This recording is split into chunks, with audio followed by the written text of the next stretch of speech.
I wanted to make a quick video on how I replaced the battery in an ACR Auto Hemilight 2.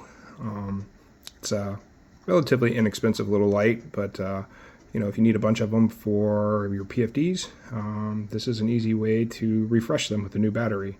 So this one expired in 1 of 22, and oftentimes most people just throw these away, but they just run on a CR123A 3-volt battery. This was inside. I'm going to show you the insides of it first, just so you can have a better idea of what's involved with this. It's very simple and requires only one real tool, which is a seam ripper that you find in most sewing kits. It's just a very stiff, very narrow little tool that is needed to get this apart. When I originally looked at it, I tried to pry this apart from using these top holes, and that was very difficult and nearly impossible to make happen all at once. There's probably a specialized tool that ACR has for removing these potentially, but I think it's really designed just to be put together one time and then thrown away. Just for a couple bucks, you can replace the batteries in these and get them working again. So I'll show you all the parts, and there's a couple little small parts that you need to understand. So the simplest thing is just to pop the cover off here.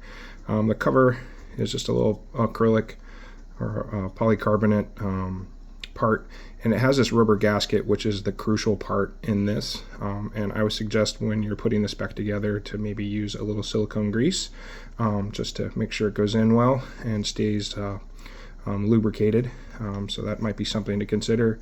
It has a little tag, this little tag right here, and this little tag is just designed basically to show you a few things. It shows you the which way the light activates and how you use this magnetic switch here, and that'll be important for identifying a couple different parts on this. This part right here, that's your magnetic switch, and that's really important that you make sure that this ends up in the right place when you reassemble this back together.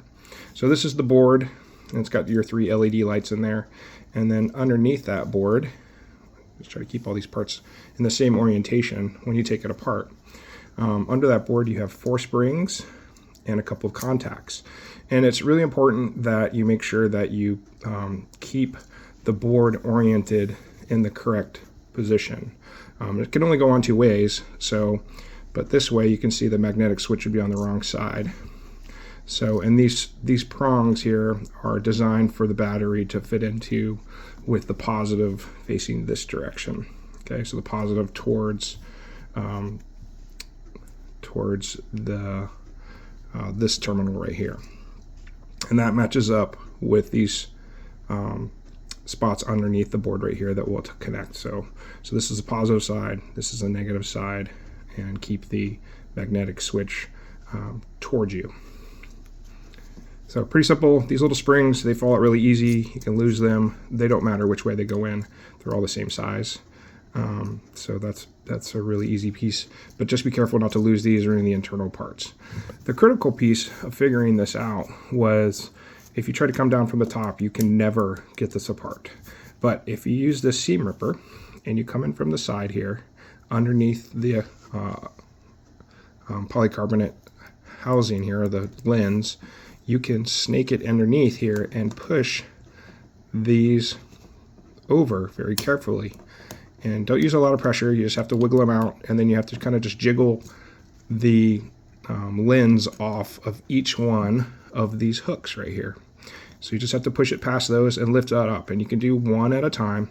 And I just worked my way around, you know, clockwise around these to pop each one off very carefully, and then get one part of the lid up and the next part and the next part. And then it's simple as to put it back together and just buy yourself, you know, a big pack of batteries for a couple bucks, and for about $2 a battery you can reinsert the battery inside like this.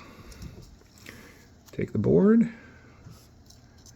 place it back on top, and there's 4 little dimples that the board fits into so that it all fits together. You could maybe mark out that the replace by date. I'll show you a little closer up of that. But you could mark that out, or just write a little tag on the outside, maybe with some label maker when you actually replace the battery. But the important part is there's some instructions on there that tell you how to operate this magnetic switch. So in this position, this turns off the light so that it cannot operate. And in this position, the light is armed essentially. So as soon as it contacts water, it will turn on. So pretty simple. And then to put it back together, just carefully place this on top, stick it down, and snap it closed. And then you've got a new battery inside, and it's ready to go. All right, that's about it. Thanks.